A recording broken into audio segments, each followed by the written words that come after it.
भगवान की असीम कृपा अनुकंपा सभी भक्तों पर, सभी साधकों पर और इस क्षेत्र के जितने भी भक्तजन हैं सभी गुरु महाराज की कृपा से, आशीर्वाद से लाभान्वित हो रहे हैं।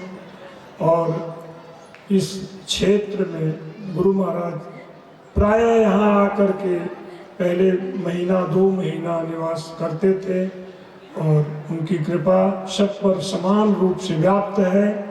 आज पूज्य गुरुदेव भगवान बम्बई पालघर आश्रम में हैं, शरीर से यहाँ नहीं, किंतु उनकी कृपा, उनका वर्धस्त, उनकी महिमा यहाँ प्रत्यक्ष रूप से दिख रहा है और सब भक्तों पर उनका कृपा और आशीर्वाद बरस रहा है।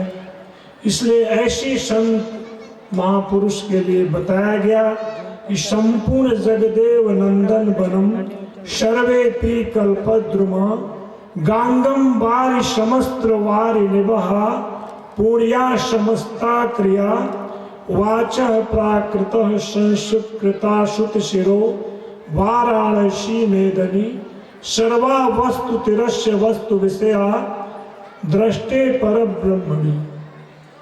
जिन्होंने उस पार ब्रह्म परमात्मा का साक्षात्कार कर लिए हैं, ऐसे तत्वदर्शी महापुरुष सदगुरु के लिए संपूर्ण जगदेव नंदन वन है, समस्त वृक्ष कल्प वृक्ष है। उनकी वाणी प्राकृतिक हो अथवा सांस्कृतिक हो, वेद की सारभूत हैं। और भी उनकी जितनी भी भूमंडल है सभी काशी मुक्ति क्षेत्र ही है। उनकी जो जो चेष्टाएं हैं सब परमार्थमयी हैं। ऐसे तत्वदर्शी महापुरुष का, सद्गुरु का जब हम शरण सानिध्य अपनाते हैं, टूटी फूटी सेवा में संलग्न हो जाते हैं, उनके द्वारा बताए गए साधन पथ पर चलना आरंभ कर देते हैं, उनके आदेशों का पालन करते हैं, तो उनके अंतराल में जो कुछ भी वैभव विभूति ऐश्वर्य है वह सब क्रमशः धीरे धीरे हमारे अंदर आती जाएगी और एक न एक दिन उनकी कृपा से, उनके आशीर्वाद से हम अपने कल्याण पद को, श्रेय पद को प्राप्त कर लेंगे। इसलिए परम पूज्य गुरुदेव भगवान की अमर वाणी, अमर कृति है यथार्थ गीता, जो आज मानव मात्र का आतर्क धर्म शास्त्र है। अभी महाकुंभ में काफ़ी गीता वितरण किया गया और उससे भाविक भक्तगण लाभान्वित हो रहे हैं। और गीता एक गुरु शिष्य संवाद है, भगवान कृष्ण सदगुरु के रूप में है और अनुरागी पथिक अर्जुन शिष्य के रूप में। पहले अर्जुन अनेक दलील प्रस्तुत किया और एक ही क्रम में 24 प्रश्न करता है और जो कुछ वह नहीं जानता था उस गूढ़ तथ्यों का रहस्य उद्घाटन भगवान कृष्ण ने स्वयं किया।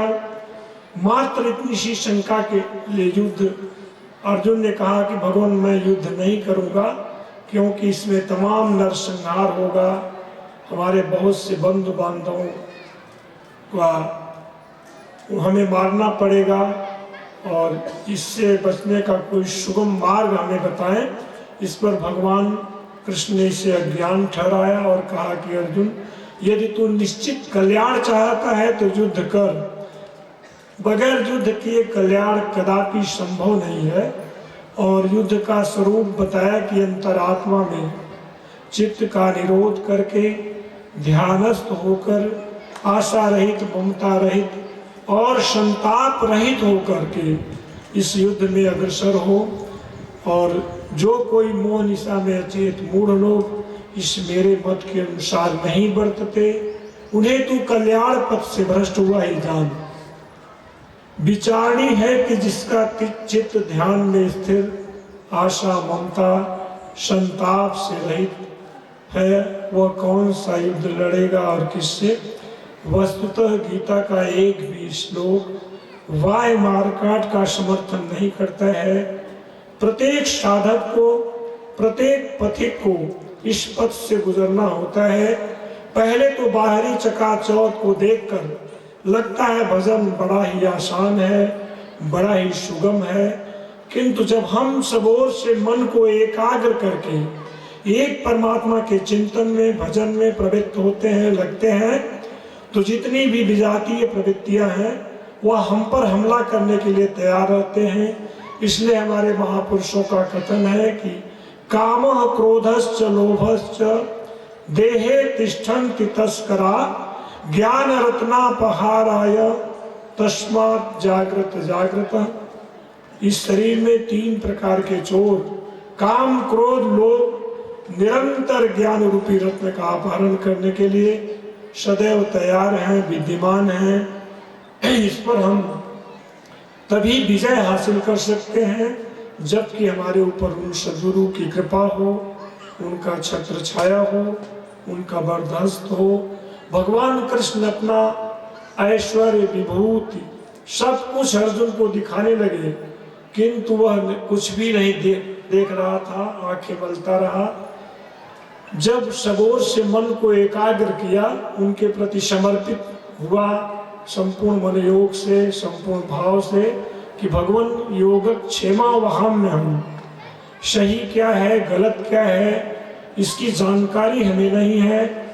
जब इस तरह से समर्पण से लगा तो उसे सब कुछ दिखने लगा और भगवान के स्वरूप को देखने के पश्चात वह निवेदन किया कि भगवान नष्टो मोह स्मृति लब्ध्वा त्वत्प्रसादात् मया च्युतः स्थितो अस्मि गत संदेह करिष्ये वचनम तव, कि मेरा अज्ञान से उत्पन्न मोह नष्ट हो गया है और मैं अब इस भली प्रकार इस स्मृति को प्राप्त हो गया हूँ। आपके आदेश का अक्षरशः पालन करूँगा। तो केवल ये अर्जुन के ही प्रश्न नहीं हैं, प्रत्येक साधक के अंतराल में प्रश्न उभरता है, शंका उत्पन्न होता है। किंतु जब हम किसी ऐसे महापुरुष की शरणागति अपना लेते हैं, टूटी फूटी सेवा में संलग्न हो जाते हैं, तो वही साधन विधि जो कठिन रहता है हमें बहुत ही आसानी से समझ में आ जाता है। भगवान बुद्ध की शरण में एक साधक, एक भिक्षु पहुंचा, बोला भगवान एक प्रश्न है, हमारे प्रश्न का उत्तर चाहिए। भगवान बुद्ध समझ गए कि यह लगनशील साधक है, चलने वाला पथिक है, और बोले ठीक है भिक्षु, मैं तुम्हारे प्रश्न का अवश्य उत्तर दूंगा, किंतु 1 माह तक यहाँ सेवा में लगना होगा। वह लगनशील साधक था, सेवा में लग गया। जब समय पूरा हुआ तो बोले भिक्षु प्रश्न, बोला भगवान हमारे प्रश्न स्वतः अपने आप हल हो गए।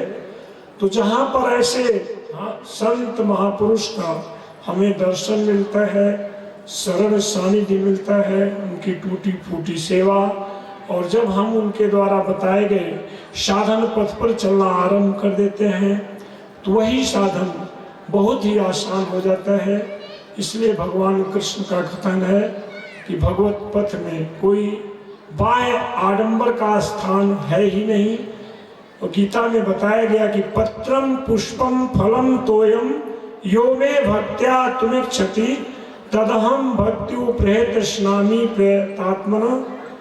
भक्ति का आरंभ यहीं से होता है कि पत्र, पुष्प, जल, फल जो कुछ भी हमारे पास हो, हम भक्ति भाव से, श्रद्धा से, समर्पण के साथ लगे, उन प्रभु को अर्पित करें। भगवान सब कुछ खाते हैं, भक्त का स्वीकार करते हैं, क्योंकि भक्त यदि उनको सब संपूर्ण मनोयोग से जो कुछ भी समर्पित करता है, उसके पास जो कुछ भी है, पत्र, पुष्प, जल, फल, केवल प्रभु श्रद्धा के भाव के भूखे होते हैं। क्योंकि हरि व्यापक सर्वत्र समाना, प्रेम से प्रकट होई मैं जाना। प्रभु को कहीं से आना नहीं होता है, वह तो सर्वत्र हर कण कण में उनका निवास है। उनके खोज निकालने का रास्ता, तरीका एकमात्र है भाव, श्रद्धा, समर्पण। इसलिए भगवान कृष्ण ने कहा कि अर्जुन, तू जो कुछ भी यथोचित कर्म करता है, मन सहित इंद्रियों को तपाता है, वह सब मुझे अर्पण कर। ऐसा करने से तू मुझे ही प्राप्त होगा। और बताया कि मेरी प्राप्ति ही मुक्ति है। इससे लाभ क्या? तो बताया कि सृष्टि में न तो मेरा कोई प्रिय है और न तो कोई अप्रिय है, किंतु जो मेरा अनन्य भक्त है वह मुझ में है और मैं उसमें हूँ। यही मेरा एकमात्र रिश्ता है, नाता है,